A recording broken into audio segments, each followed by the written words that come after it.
You wake up to silence, not an alarm. You gave up alarms 4 years ago when you realized nothing on your calendar was worth being startled awake for. The apartment is 640 square feet, 3rd floor, no elevator, in a building your landlord's grandfather built in 1962. You've lived here for 9 years.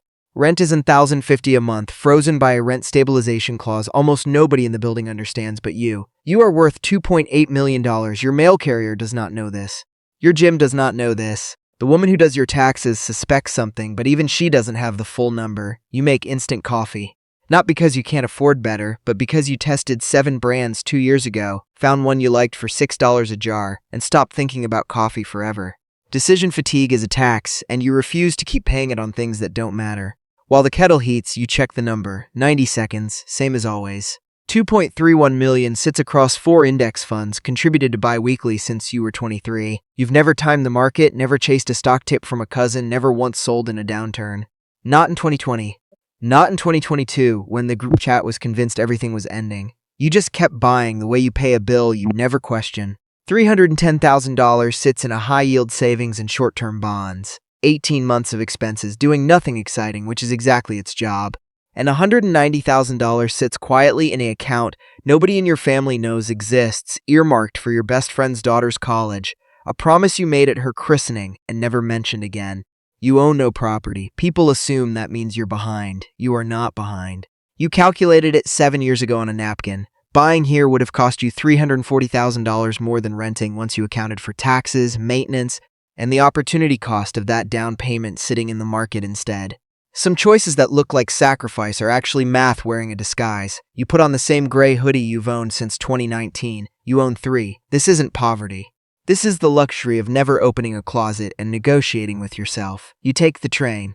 At the platform, a man beside you is on the phone, voice tight, talking about a car payment that's about to bounce. $640 a month on a lease he signed to impress people at a wedding he can't remember anymore. You don't judge him. You were closer to him once than you'd like to admit.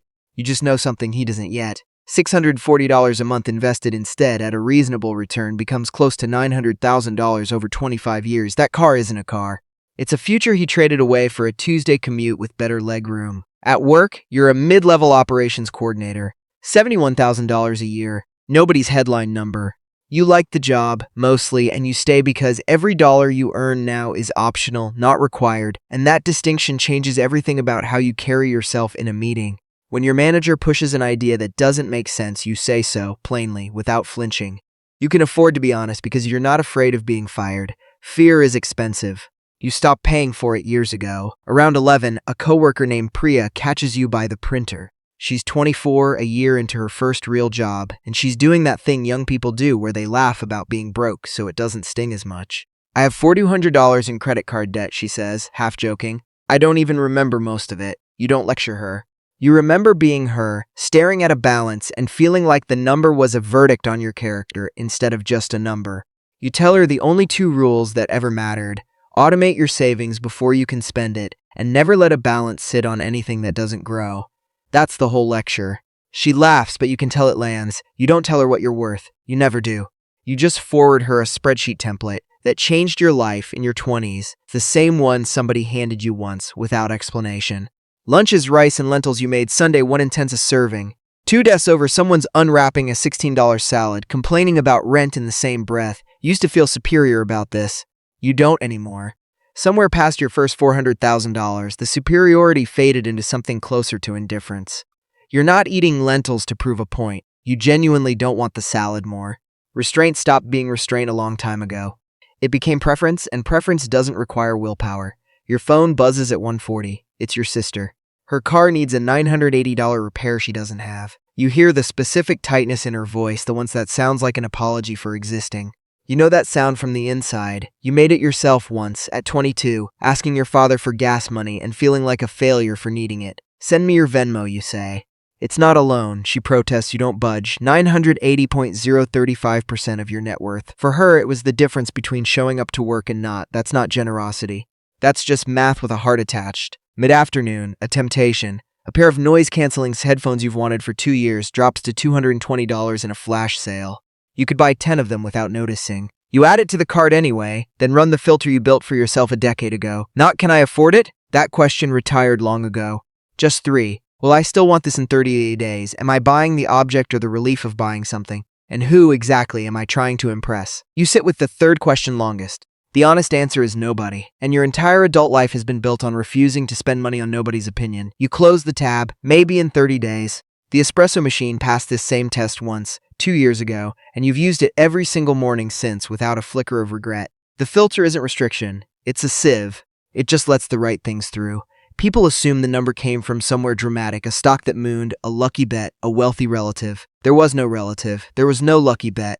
At 23, on a $38,000 salary, you started putting away 18% automatically. It felt like giving up a limb. Every raise after that, half went to living a little better, half went straight into the machine, until eventually the machine was quietly eating 35% of your income and you didn't feel it at all anymore, because you'd never let the lifestyle catch up.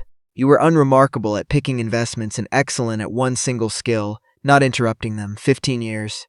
That's the entire secret, and the secret is that there isn't one, just a long, quiet stretch where nobody applauds and nothing photogenic happens. Your net worth crossed $100,000 after 5 years. The next $100,000 took 2. The last $100,000 you earned took 4 months without you doing anything different at all. You take the train home at 6:10. Your neighbor Marcus is loading grocery bags into a brand new SUV, the kind with a payment that probably rivals your rent. Marcus makes more than you on paper. Marcus is, by every visible measure, winning. You'd guess Marcus couldn't survive 3 months without a paycheck, but you don't say that. You're not better than Marcus. His SUV makes his life easier in ways a spreadsheet can't measure. But you've also watched what happens to people with no cushion when the ground moves. You watched your mother lose her job at 51 with $3,000 in savings and a face you never forgot. At 20, in one quiet, permanent decision, you promised yourself that would never be you. Every identical hoodie, every rice and lentils lunch, every automatic transfer has been that 20-year-old keeping his word.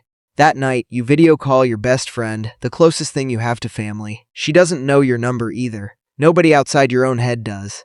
You talk for 40 minutes about nothing important, and it's the best part of your day, and no dollar figure had anything to do with it.